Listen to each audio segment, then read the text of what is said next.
মজলিস চলছে, আপনারা শুনছেন, আপনাদের দিলে কি কথা বলছে আমি জানি না। এই বায়ান শুনতে শুনতে দিলটা কি বলছে আমি জানি না, কিন্তু আল্লাহ জানে। আল্লাহ জানে। আল্লাহ বলছে ফেরেশতাদেরকে, আরে এই মজলিসে বেশ কয়েকটা লোক রয়েছে, মনের ভিতরে বলছে কি জানিস, আর গুনাহ করব না, আর গুনাহ করব না, সোজা পথে চলে আসবো। আল্লাহ বলছে, বল ওই লোকটা কি আমাকে দেখেছে? বলে না। আমার জাহান্নামকে দেখেছে? বলে না। আমার জান্নাতকে দেখেছে? বলে না। তোর মতো ফেরেশতাকে দেখেছে? বলে না। তাহলে ওর দিলে কত বিশ্বাস আছে, শুধু কোরআনের কথা শুনে, আমার কথা শুনে চোখের পানিতে কাঁদছে। ফেরেশতারে তুই সাক্ষী থেকে যা, জীবনে যত গুনাহ করেছে আমি মাফ করে দিলাম, ওকে ক্ষমা করে দিলাম, আর গুনাহগুলোতে নেকিতে পরিণত করে দিলাম। যে লোকটা আল্লাহকে দেখলো না, অথচ আল্লাহর ভয়ে থরথর করে কাঁপছে, গভীর রাত্রিতে উঠে বলছে, আল্লাহ মাফ করে দাও, ক্ষমা করে দাও, আমার মতো গুনাহগার আসমানের নিচে জমিনের উপরে আর নাই, তোমার নাফরমানি করেছি। আল্লাহ তাবারক ওয়া তাআলা বলছেন যে আমাকে দেখলো না অথচ এত কাঁদলো, ওই লোককে আমি মাফ করে দিব, ওর গুনাহগুলো নেকিতে পরিণত করে দিব। আল্লাহ আল্লাহ আল্লাহ আল্লাহ আল্লাহ। গায়েবের উপরে ঈমান রাখতে হবে,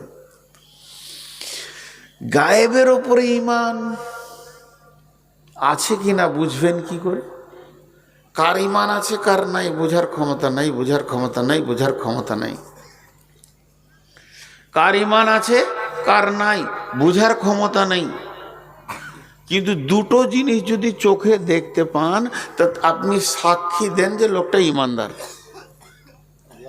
আমাকে যদি কেউ জিজ্ঞেস করে, আমাকে যদি কেউ জিজ্ঞেস করে যে অমুক লোকটা কেমন, আমি বলবো ঈমানদার, ঈমানদার লোক। কি দেখে বলবো? দুটো জিনিস দেখে আমি ঈমানদার বলতে পারি। বাকি জান্নাত জাহান্নাম ওকে আল্লাহ দেবে কিনা সেটা আল্লাহ জানে। সেই দুটা কি? এই জমিনটা চাষ দিয়ে আছে, ঘন করে মাটি চাষ দিয়ে দিয়েছে, আমি দাঁড়িয়ে আছি, এই দুই ভাই দাঁড়িয়ে আছে, উনি বলছেন এটাতে গম আছে, আমি বলছি ধানের বিচন ফেলেছে, ইনি বলছেন না এটাতে ভুট্টা আছে। কিন্তু ভিতরে কি ভরা আছে আমরা জানি না। কিন্তু বলেন যখন অঙ্কুরটা বেরিয়ে যাবে, গাছের কচি ডালটা বেরিয়ে দুটা পাতা মেলে দিবে এমনি করে, তখন আর সন্দেহটা থাকবে? সন্দেহ থাকবে? গম না ভুট্টা না পেঁয়াজ প্রকাশ হয়ে যাবে। তা এই যে মানুষগুলো বসে আছে, এদের ভিতরে ঈমান আছে? আছে নাই জানি না, ঈমানদার হতে পারবে। বলছে না, যখন ওই লোকটার কাছ থেকে দুইটি জিনিস দেখবে, গাছের পাতা দুটো যখন বের হয়ে যায়, সন্দেহটা মিটে যায় যে না এটা ভুট্টা, এটা ধান, না এটা জও না গম। তেমনি যখন কোনো মানুষকে দুটো কাজ করতে দেখবে দুনিয়াতে, তুমি অন্তত ঈমানদার বলতে পারো, আল্লাযীনা ইউকিমুনাস সালাতা, ওকে নামাজের কাতারে যখন পাবে, ওমিম্মা রাযাকনাহুম ইউনফিকুন, আর বাড়ির নিজস্ব টাকা থেকে এনে মসজিদ মাদ্রাসায় দান করবে। এই দুই জায়গায় যদি লোকটাকে দেখতে পাও, তুমি ঈমানদার বলতে পারো।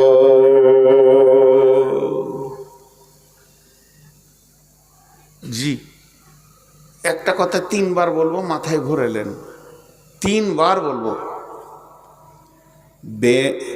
বেঈমানের দ্বারা ভুলবশত অনেক নেকির কাজ হয়ে যেতে পারে, কিন্তু নামাজ পড়ার মতো কাজটা করতে পারবে না। বেঈমান ভুল করে নেকির কাজ অনেক অন্যান্য করে নিতে পারে, কিন্তু নামাজ পড়ার মতো নেকিটা করতে পারবে না। একটা বেঈমান ভুল করে অনেক নেকির কাজ করে নিতে পারে, কিন্তু নামাজ পড়ার মতো নেকিটা করতে পারবে না। আর একটা ইমানদার, ওর দ্বারা ভুলবশত অনেক গুনাহ হয়ে যেতে পারে, লোভ সামালতে পারেনি, চুরি করেছে, মদ খেয়ে নিয়েছে, জুয়া খেলে নিয়েছে, এরকম গুনাহ হয়ে যেতে পারে, জিনা হয়ে যেতে পারে, কিন্তু নামাজ ছাড়ার মতো গুনাহটাও করবে না, নামাজ ছাড়ার মতো গুনাহটা করবে না। ইমানদার কোনো দিন নামাজ ছাড়বে না, বেঈমান কোনো দিন নামাজ পড়বে না। ইমানদার কোনো দিন নামাজ ছাড়বে না, বেঈমান কোনো দিন নামাজ পড়বে না। অতএব আল্লাহ বলছেন, যাকে তুমি নামাজের কাতারে দেখছো, অন্তত ওকে ঈমান আছে এটা বলতে পারো। ঈমান মানে আল্লাহর উপরে বিশ্বাস, ঈমান মানে আল্লাহর উপরে বিশ্বাস। একটা কথা, আপনি পিয়াদাপুর বাড়ি, নিয়ত করেছেন যে কেরল যাব, সৌদি আরব যাব, 3 মাস পর চলে আসবো, বেশি দিন থাকবো না। 3 মাসের জন্য যেছেন, আর আপনার কাছে 2 লক্ষ টাকা আছে, 50,000 টাকা আছে, এতটি টাকা বাঁধা আছে। আপনি মনে মনে করছেন, টাকাগুলা কাকে দিয়ে যাবো রে, সাথে করে তো নিয়ে যাওয়া যায় না, কাকে দিব? আমার প্রশ্নের উত্তরটা দিবেন। আপনাদের একটু সাউন্ড শুনতে চাইছি, কাকে দিব? ছেলে দেখে দিচ্ছে না, যারা ভাগ করে নেবে। ছেলেরা ভালো, কিন্তু আপনি চাইছেন এটা আমার দুঃখ সুখের লেগে, সময়কালের লেগে রাখছি। তো মনে মনে নিয়ত করলেন যে গ্রামে একটা হাজি সাহেব আছে, আব্দুল সালাম নাম, পরেজগার দিনদার মানুষ, 5 ওয়াক্ত নামাজ পড়ে, ওকে দিব। ওর কাছে দিয়ে রেখে দিলেন, ভাই আমি 3-4 মাসের জন্য সৌদি চললাম, টাকাটা তোমার কাছে থাকলো, আমি যেদিন আসবো সেদিন টাকাটা নিব। আর যদি শোনো যে আমি মারা গেছি, এই টাকার মালিক আমার বেটা বেটিকে তুমি দিয়ে দিও। আমার প্রশ্ন, যে লোকটা সৌদি যেছে, সেই লোকটা হাজি সাহেবকে টাকা আগে দিবে না পরে বিশ্বাস করবে, না আগে বিশ্বাসটা হবে যে টাকা দিবে? আগে বিশ্বাস না আগে টাকা দেওয়া? আগে বিশ্বাস। বিশ্বাস আছে বলি টাকাটা দিবে ওকে, তাহলে আগে বিশ্বাস। এবার বলেন, এই জায়গায় যে টাকাটা দিচ্ছেন, আপনি এলেন, এটা আপনার কাছে 1000 টাকার নোট, 2000 নোট, 5000-এর নোট। এবার নিয়ে আসার পর এই জায়গায় টাকাটা কে দিবে? আল্লাহর উপরে যার বিশ্বাস আছে তাকে দেবে। এদেরকে বিশ্বাস করার দরকার নাই, এরা মানুষ, আজ আছে কাল নাই, বেঈমানি ইমানদারি সবই করতে পারে। আল্লাহ বলছে, ওর যদি বিশ্বাস আমার উপরে থাকে, টাকাটা এইভাবে ফেলে দেবে, চুপ করে নেবে, আমার সঙ্গে বুঝে নেবে। যে টাকা দিতে পারছে না, টাকা থাকা সত্ত্বেও দিতে পারছে না, জানতে হবে তার আমার প্রতি বিশ্বাস নাই।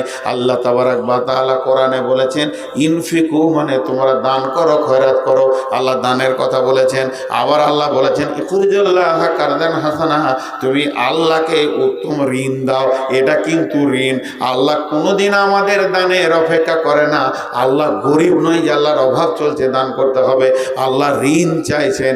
ঋণ কেন চাইছেন? ঋণ কেন চাইছেন? আল্লাহর কি অভাব? জি না। আপনি যদি আমাকে আমানত দেন, 2 লাখ টাকা আমানত দিয়েছেন, আমার ঘরে আগুন লেগে গেছে, বন্যায় আমার ঘর ভেঙে চলে গেছে, আমার ঘরে ডাকাতি হয়েছে, ওই মালটা যদি ডাকাতি হয়ে যায় আর আপনি ফেরত পাবেন না। আমার ঘর যদি বানে ধুয়ে ভেঙে চলে যায়, তাইলে আর ফেরত পাবেন না। এর নাম আমানত। ধ্বংস হলে পাওয়া যায় না। আর ঋণ, আপনি আমাকে 2 লাখ টাকা কেন 10 টাকা ঋণ দিয়েছেন, আমার ঘর বন্যায় ভেঙে ধুয়ে চলে গেল, ঘরে আগুন লেগে সব পুড়ে গেল, ডাকাতি হয়ে গেল, কিন্তু ঋণ আপনি একদিন পেয়ে যাবেন। আল্লাহ এটা আমাদেরকে বোঝানোর জন্য বলছে, তোর আমাকে যেটা দিছি সেটা ঋণ। ইকরিজুল্লাহ কারদান হাসানা, ভালো ঋণ। তোদের এই ঋণটা আমি একদিন পরিশোধ করব, সেদিন তুই কত আনন্দ হবি, সেই অভাবের দিনে তোর ঋণটা আমি তোকে দিব। ওরে আমার বন্ধুরে, আল্লাহ তাবারাক ওয়া তাআলা বলছেন, ওই লোকটাকে তুমি ঈমানের সাক্ষী দিতে পারো পারো যে আল্লাহর প্রতি ঈমান এনেছে, গায়েবের প্রতি ঈমান এনেছে, যার দুটি অঙ্কুর বেরিয়ে গেছে। এক নম্বর হলো যে মসজিদে নামাজের কাতারে যাকে পাওয়া যাচ্ছে, আর দুই নম্বরে হলো যেখানে দান খয়রাত চলছে ওই জায়গায় যাকে পাওয়া যাচ্ছে। যে ব্যক্তিটা দান করে নিশ্চয়ই জানতে হবে তার আল্লাহর উপরে ঈমান আছে। আর যে ব্যক্তিটা মসজিদের কাতারে দাঁড়িয়ে পশ্চিম দিকে সাজদা করে জানতে হবে ওর ঈমান আছে। এর জন্য আল্লাহ বলছেন প্রথমে গায়েবের উপরে ঈমান আন, তারপরে এই আমল দুটো কর। মোট 5টা বলা হয়ে গেল। এক নম্বরে হলো কিতাবটার উপরে বিশ্বাস রাখতে হবে, দুই নম্বরে মুত্তাকি হতে হবে, পরেশগার হতে হবে, তাকওয়া অবলম্বন করতে হবে, তিন নম্বরে হলো আল্লাহর প্রতি বিশ্বাস, গায়েবের প্রতি বিশ্বাস, জান্নাতের প্রতি বিশ্বাস, জাহান্নামের প্রতি বিশ্বাস, অদৃশ্যের উপরে বিশ্বাস রাখতে হবে, 4 নম্বরে হলো নামাজ আদায় করতে হবে, 5 নম্বরে হলো নিজের রুজি থেকে আল্লাহর রাস্তায় দান করতে হবে।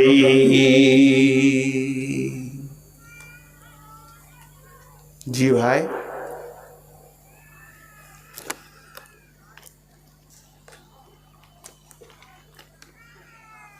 সাজিয়েছে কত সুন্দর রে ভাই। হ্যাঁ হ্যাঁ, তাহলে আর 3টে আছে। আপনারা উঠিয়েন না, কষ্ট হচ্ছে আমার। আচ্ছা 15তে ছেড়ে দেব। আমি ভেবেছিলাম 12:30 টানবো না, খুব তাড়াতাড়ি ছেড়ে দেবো। আর 10টা মিনিট দেন আপনারা, 15 লয়, 12:10 ছেড়ে দেবো। গোটাটা হবে, কমপ্লিট হবে, মনটা শান্তি হবে, একসাথে বাড়ি যাব আল্লাহর রাস্তায় দাঁড়ানো। والذين يؤمنون بما أنزل إليك وما أنزل من قبلك وبالآخرة هم يوقنون। আর 2টো আয়াত আছে ভাই, 10 মিনিট টাইম নিলাম। 2টো আয়াত আছে, মা আমার বোন আমার, 10টা মিনিট টাইম লিখে উঠিয়েন না। আল্লাহ বলছেন ওয়াল্লাযীনা ইউমিনুনা, আর তারা ঈমান আনবে, বিমা উনজিলা ইলাইকা, তাদের উপরে যেটা নাজিল করা হয়েছে। অর্থাৎ এই কিতাবের কথাটা আল্লাহ 2বার বলছেন, 2 রকম করে। এর উপরে তারা বিশ্বাস করবে। ওমা উনজিলা মিন কাবলিকা, এর পূর্বে যে বইগুলো ছিল, তৌরাত ছিল, ইনজিল ছিল, জবুর ছিল, কম করে 125-এর উপরে কিতাব আছে, আসমানি কিতাব। তার মধ্যে 4টা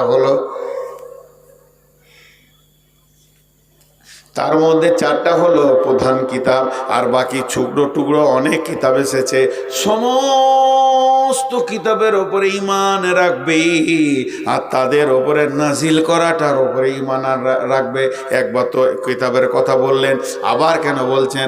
যেন 2টা কিতাবের ভিতরে গোলতাল না লেগে যায়, তার জন্য আল্লাহ বলছেন এটার ওপরে ঈমান আনবে, পূর্বেরগুলো ওপরে ঈমান আনবে, কিন্তু আমল করবে তখন এটা করবে। এই বিশ্বাস যাদের আছে, ওয়াবিল আখিরাতি হুম ইউকিনুন, হুম ইউকিনুন, হুম ইউকিনুন। একটা কথা জিজ্ঞেস করি, একটু আওয়াজ করবেন ভাই। কালকে সকালে সূর্য উঠবে? কালকে সকালে সূর্য উঠবে? যারা বুঝতে পারেনি, পাকুড়ের লোক, মুখ খুলেন পেয়াদেপুরের লোক, কাল সকালে সূর্য উঠবে বিশ্বাস। যেমন এটা বিশ্বাস যে সূর্য উঠবেই, ওই রকম বিশ্বাস রাখতে হবে আখেরাতের জিন্দেগির ওপরে। আখেরাত আর কিয়ামত কি এক জিনিস? কথা বলেন, আখেরাত আর কিয়ামত কি এক জিনিস? কথা বলে না। কিয়ামত আর আখেরাত কি এক জিনিস? জি না, 2টো জিনিস। মুখ খুলেন, একটা লোক চুরি করতে গিয়ে ধরা পড়েছে, বা মারামারি ফাটাফাটি করেছে, কোনো কিছু করেছে, তো যতক্ষণ কাঠগোড়ায় দাঁড়িয়ে থাকবে পাকুড়ের কোর্টে, ওইটার নাম কিয়ামত।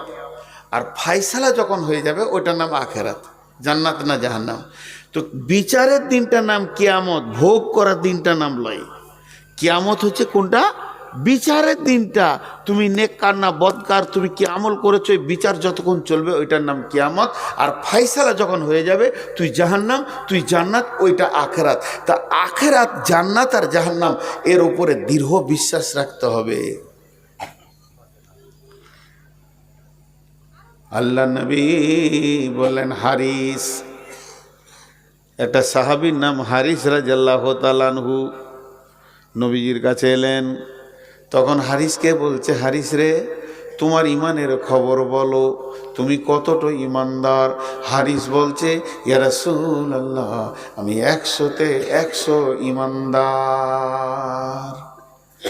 দাবিটা দেখেন, আমি 100-তে 100 ইমানদার, 100-তে 99.99 নয়, আমি 100-তে 100 ইমানদার।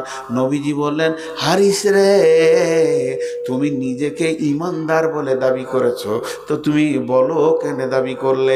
উনি বললেন, অবিল আখিরাতি হুম ইউকিনুন, আল্লাহ যে আখিরাতের বিশ্বাসের কথা বলেছে আমার বিশ্বাস আছে। আমার আজকের দিনটা কেমন করে কাটলো ইয়া রাসূলুল্লাহ, আপনাকে একবার শুনিয়ে দিই।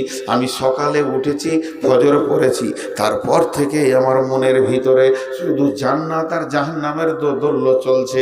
জাহান্নামকে মনে হচ্ছে যেন নিজের চোখে দেখতে পেয়েছি। আপনি জাহান্নামকে যেমন যেমন বলেছেন, আল্লাহ কোরআনে জাহান্নামের বর্ণনা যেমন যেমন দিয়েছেন, আমি ওই রকম জাহান্নামকে মনে হচ্ছে দু চোখে দেখতে পেয়েছি। ইয়া রাসূলুল্লাহ, আপনি জান্নাতের কথা যেমন বলেছেন, আর আল্লাহর কালাম পাক জান্নাতের কথা যেমন বলেছেন, আমি জান্নাতের আঙ্গুরের থোকাগুলো যেন দেখতে পেয়েছি। একদিকে জাহান্নাম দেখছি, একদিকে জান্নাত দেখছি, মনে হচ্ছে আমার চোখ দিয়ে দেখছি আগুন যেন ছিঁড়াছিঁড়ি করছে, আর জাহান্নামীরা আর্তনাদ করছে, চিৎকার করছে, জান্নাতীরা আনন্দে উৎফুল্লে ঘুরছে। এইরকম আমার সকালটা গেছে, এরকম আমার দুপুরটা গেছে, এরকম আমার সন্ধ্যা হয়ে গেছে। সারা দিন জান্নাত আর জাহান্নামের চিন্তা করে কেটেছে। আল্লাহর নবী বললেন, তোমার দাবিটা সত্য, তুমি ইমানদার, অতএব আখিরাতের প্রতি 100-তে 100 ইয়াকিন রাখতে হবে। আল্লাহ বলেন, অবিল আখিরাতি হুম ইউকিনুন। উঠবেন না, উঠবেন না, হাত দুটো ধরে বলছি ভাই, এবার মুড়িয়ে দিচ্ছি, বিড়ির মাথা মোড়া করে কথাটি মুড়িয়ে দিচ্ছি। 8টা জিনিস বলা হয়ে গেল। কিতাবের ওপরে বিশ্বাস, মোত্তাকি হতে হবে, গায়েবের ওপরে বিশ্বাস, যা দেখা যায়নি, নামাজ পড়তে হবে, আর আল্লাহ রাস্তায় দান করতে হবে, এই কিতাবের ওপরে ঈমান রাখতে হবে, পূর্বের কিতাবের ওপরে ঈমান রাখতে হবে, আর আখিরাতের প্রতি দৃঢ় বিশ্বাস রাখতে হবে। 8টা বলা হয়ে গেল। এগুলো আমলনামার ব্যাগে ভরেলেন, আর ব্যাগটা ধরে হাঁটতে শুরু করে দেন। আল্লাহ হাঁটতে বলছেন, কি বলছেন? উলাইকা আলা হুদাম মির রাব্বিহিম, উলাইকা আলা হুদাম মির রাব্বিহিম। ভাষাটা দেখেন আল্লাহর। ওরে আমার ভাই রে, ওরে আমার বেটি রে, আল্লাহর ভাষাটা খেয়াল করেন। উলাইকা আলা হুদাম মির রাব্বিহিম। এসে আল্লাহ বলছেন, ওই লোকগুলো চাঁদপুরের রোডে হাঁটে নাই, ইলামি রোডে হাঁটে নাই, পাকুড় থেকে নিয়ে আপনার কিনা হিরণপুরের রোডে হাঁটে নাই, ওই লোকগুলো মহিষপুরের রোডে হাঁটে নাই, রাজগিরামনগর হাঁটে নাই। ওই লোকগুলো হাঁটছে কোন রোডে? আলা হুদাম্মির রব্বিহিম, ও রবের রাস্তাতে, যেটা কোরআনে আছে ওই রবের রাস্তাতে ওরা হাঁটছে। ওদের পাগুলো এখন চলছে রবের রাস্তাতে চলছে। ও উলাইকা হুমুল মুফলিহুন, এরাই সফল কাম হবে। একটা রূপ কথা বলছি আমি বানিয়ে বানিয়ে। আমি এখন বাড়ি যাব, আপনারা দোয়া করবেন সফর যেন ভালো হয় রাস্তাঘাটে। তো বোঝাতে চাইছি, আমরা এখান থেকে জান্নাত যাব, গোটা রাস্তাটা হাই রোড, এক জায়গায় সুড়ঙ্গ পথ আছে, লাইট লাগবে ওখানে, ভালো হাই পাওয়ার লাইট। লাইট না হলে সুড়ঙ্গটা পার হওয়া যাবে না। তারপর একটা বড় জঙ্গল আছে, সেই জঙ্গলে বাঘ ভাল্লুক যেন আপনাকে ছিঁড়াছিঁড়ি করবে, ওই রকম মস্তর সামান নিয়ে জঙ্গল পের হতে হবে। তারপরে একটা ব্রিজ আছে, পুল আছে, সেই ব্রিজটাতে আপনাকে চেপে পার হতে হবে। পার হওয়ার পর ব্রিজটা যখন শেষ হবে আপনার ঘরের চৌকাঠাটা দেখতে পাবেন, ওইটা পার হয়ে গেলে আপনি লাফাবেন আমি সাকসেস। কিন্তু এই রোডে 3টে খাতারনাক জায়গা আছে, একটা সুলঙ্গ পথ, পাওয়ার লাইট লাগবে, আর একটা জঙ্গল বাঘ ভালুকের তাড়না আছে সেখানে, আর ব্রিজ, এই 3টে পার হতে হবে। দুঃখের বিষয় আপনার সঙ্গে কে যাবে না, আপনি একাই। যেমনি একা একই আসিন হেতায়, একা একই যাব বিদায় কালে, পথের সাথী কোথায় গো পাবো। ওই সুলঙ্গ পথটার নাম হলো কবর।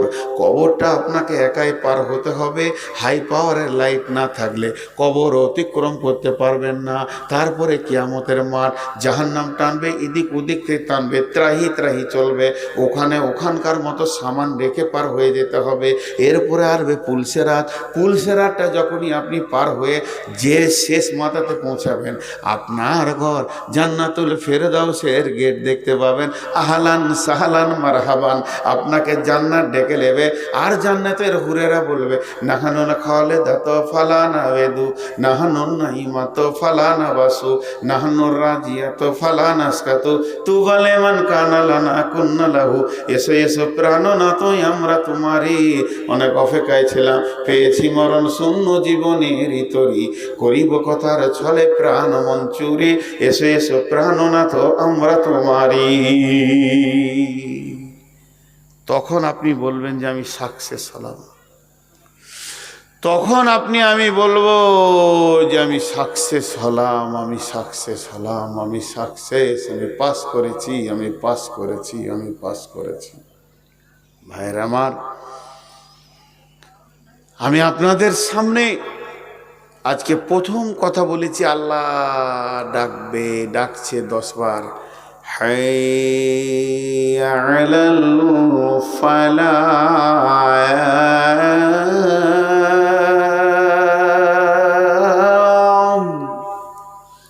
10 বার ডেকেছে। আর এই আয়াতটা শেষে কি আছে, উলাইকা হুমুল মুফলিহুন। ফালাহ লিবিতা আয়, আল্লাহ বলছে ওরা ফালাহ পেয়ে গেছে। ফালাহ লিবিতা আয়, ওরা ফালাহ পেয়ে গেছে। নিষ্কৃতি লিবিতা আয়, ওরা নিষ্কৃতি পেয়ে গেছে। বাঁচবি তাই, ওরা বেঁচে গেছে।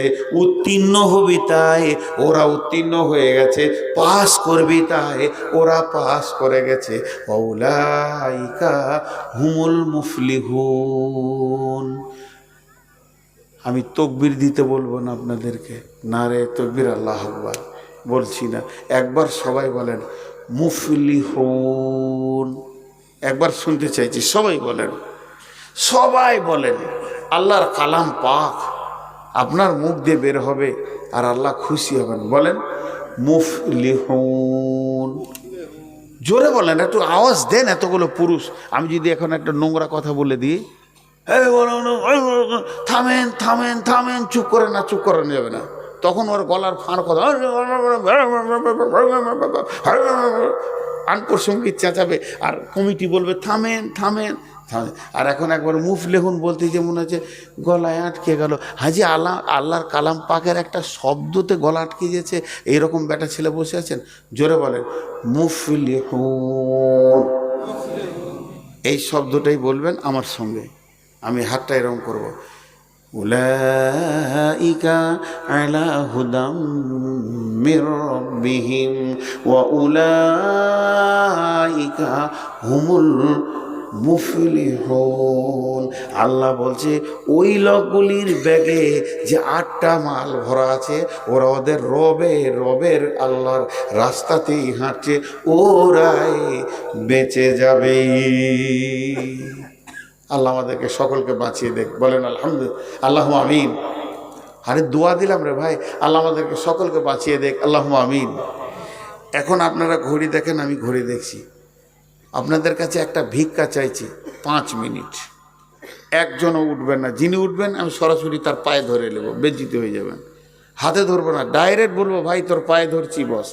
5 মিনিট, আমি যদি 6 মিনিট করি আপনি এসে আমার কানটা মুলে দেবেন এমনি করে। বেঈমান 6 মিনিট করলি। এই 5 মিনিটে আমি আল্লাহর গোলাম দেখতে চাইছি কয়েকটা 1000, 1200, 500, 2000, 4000, 5000 দেনেওয়ালা কেউ আছেন?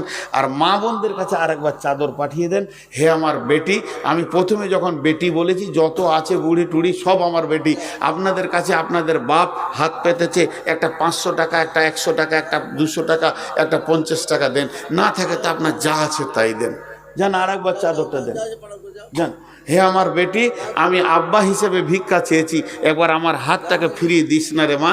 তোদের কাছে যা আছে 10 টাকা, 20 টাকা, 50 টাকা, তবে আবদার করেছি 500 টাকা, 200 টাকা, 100 টাকা দেন। আর এখানে যতজন বসে আছেন এই টেবিলে হাত রেখে যাবেন, কিন্তু এখন উঠবেন না। এখন যিনি 2000, 1000 দেবেন, আমি দোয়া পরে দিব, তখন আপনারা হাত এখানে রেখে যাবেন। এখন আল্লাহর রাস্তে বলেন, কেউ দেনেওয়ালা আছেন একটা 2000, 1000 টাকা? কেউ নাই? মাশাআল্লাহ। কত কত আছে? 5000। কে এটা? কার? ক্যাশিয়ার সাহেব 5000 টাকা দিয়েছে। মাশাআল্লাহ, খুশি হলাম। আমি আবার ওই দে বাপ ভাই বাপ করে জোর করে চাইতে পারি না ভাই, আমার অভ্যাস নেই। ওটা চাই না কেন? ও লিখিয়ে দিবে 20 লাখ দিয়ে, দিবে না 20 বছর। ও ভেজালে আমি নাই, যা হবে নগদ ফগদ দেন। টাকাটা আমি গুনে নি, আপনার গুনতে কষ্ট হচ্ছে, যা আছে দিয়ে দেন, গুনে নেব। হ্যাঁ, ওদিকে সাইডে ভরে দিলে কিছু অল্প দিবে, ওইদিকে কত রাখলেন, এদিকে কত দিলেন। এখানে 2000 দিয়েছেন, আর 1000 দেন, আর 1000 দেন ভাই। আপনার নিজের নামেই জমা হবে, এটা আপনার অ্যাকাউন্টে দিয়ে দেবো, জমা হবে, কিয়ামতের দিন পেয়ে যাবেন।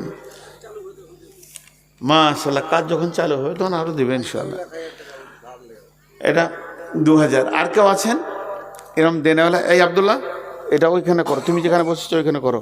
আমি বলছি দেখেন, 2 মিনিট পার হয়েছে, আর 3 মিনিট আছে। চাদর নিয়ে এখানে ঘুরতে হবে না বাপ, এটা আমার মার্কেট। আমার মার্কেটে আপনাকে ব্যবসা করতে দিব না। যে এলো চষে, সে আছে বসে লাড়া কাটাকে ভাত দিয়ে থেসে থেসে। আমি 2 ঘন্টা, 1.5 ঘন্টা, 1.5-2 ঘন্টা বকে দিলাম, আমি খাবো না, ও খাবে। ওই মহিলাদের কাছে যান, মা বোনেরা দেন আল্লাহর রাস্তে। আপনাদের কাছে যতজন বসে আছেন এখানে, আমি কাউকে চিনি না, কাউকে বুঝি না, কার কাছে টাকা আছে না আছে আমি জানি না, কত টাকা আছে এটা জানি না, কে কত ধনী, কে কত গরিব। কত টাকা আছে ভাবি? 2000 টাকা। একটু বাড়ান, উনি 2000 দিচ্ছে, ওর আগে দিচ্ছেন নাকি? আরে দেন। হ্যাঁ, অনেক টাকা আছে মনে হচ্ছে, চেহারা যে চকচক করে। দেন, ওইটি গুনেলি দেন, একটা দেন না। আরে যা যা। হ্যাঁ, আপনারা গরিব আছেন না ধনী আছেন, কত টাকার মাল আছে কে কে নাই, এগুলো আমি কিছু বুঝি না। আমি যার জন্য চাইছি সে বুঝে। কতটা দিলে আপনার হক আদায় হবে, টেবিলে হাত রেখে যাবেন। তবে আর 2.5 মিনিট পর, পুরো 5 মিনিটে আমি দোয়া করব, 2.5 মিনিট পর হাত রাখবেন, সবাই উঠবেন, আমি দোয়া করে দিব। তারপর কি হলো? তুমি যা উঠলে তাতে মনে হচ্ছে 22 লাখ টাকা আব্বার নামে। মাশাআল্লাহ, দেখে বাপের যোগ্য ছেলে ছিল, আব্বার নামে দান করল আল্লাহ। এখানে 2000, 5000, 2000, 1000, আবার একজন 3000, আবার একজন 2000 ইয়ে দিল, প্রায় 1100 টাকা। মাবুদ, টাকাগুলো তুমি কবুল করে নাও। যে যা নিয়তে দান করছে, নিয়তকে পুরা করে দাও। মা বোনেরা যে খুচরো খুচরো দিচ্ছে, নিয়তকে পুরা করে দাও। মাবুদ, তোমার কাছে দোয়া করছি, তুমি কবুল করে নাও। আর 1.5 মিনিট আছে, ঘড়িটাও বিয়া দাও, খটখট করে চলে এসে। জি, উঠিয়ে না এখন।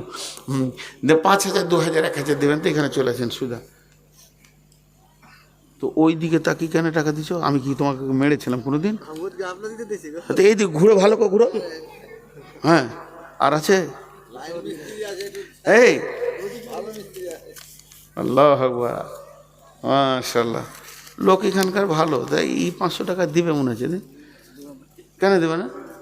আরে রেখে দেন, দেন আর 500 লেখেন, দেন রে বাবা। কত আছে? কত দিয়েছো? দাও, আর 1000 দাও, আর 1000 দাও, দাও দাও, আর 1000 দিবে না? বেশি জিদ করিনি আমি, বাস। মাশাআল্লাহ, এখন সময় শেষ তো, চলো। আপনারা আমিন বলবেন, কিন্তু মন খুশি করার মতো 30 সেকেন্ড দোয়া দেবো, বেশি লম্বা লাই। এই আল্লাহ, সন্ধ্যা থেকে নিয়ে যত দান এই পর্যন্ত পড়েছে তুমি কবুল করে নাও। এই আল্লাহ যারা দান করেছেন এবং আরও করবেন আর করেছেন, সমস্ত দান তুমি কবুল করে নাও। শুধু পেয়াদাপুরে নয়, ইসলামকে বাঁচানোর জন্য সারা পৃথিবীতে যত দান হচ্ছে তুমি কবুল করে নাও। এ আল্লাহ, সারা পৃথিবীর মুসলমানকে তুমি হেফাজত করো। আমাদের মা বা ভাই বোন আত্মীয় স্বজন যারা কবরে চলে গেছে, তাদের কবরকে তুমি নূরে মানোয়ার করে দাও। আল্লাহ, তাদেরকে তুমি মাফ করে দাও। আমিন বলেন। এই আল্লাহ, আজকে একটা সুন্দর ওয়াজ শুনলাম, নিষ্কৃতি পাওয়ার। এর সর্বশেষ সারাংশ কথা হলে, বাঁচালে তুমি বাঁচাবে, মরলে তুমি মারবে। আমরা তো গুনাহগার। আল্লাহ, কিয়ামতের মাঠে বিচার চাই না, তুমি দয়া করে মাফ করে দিও। আল্লাহ, তুমি মাফ করে দিও। বলেন আমিন। আমিন বলে না। এই আল্লাহ, আমাদেরকে সকলকে তুমি ক্ষমা করো। সুবহানাকা আল্লাহুম্মা ওয়া বিহামদিকা আশহাদু আল্লা ইলাহা ইল্লা আনতা আস্তাগফিরুকা ওয়া আতুবু ইলাইকা। সবাই টেবিলে হাত রেখে যাবেন। টাকা না আছে তাও টেবিলে হাতটা রেখে যাবেন। 10, 20, 50 যার কাছে আছে, টেবিলটা দিয়েছি ওই জন্যে আল্লাহর হস্তে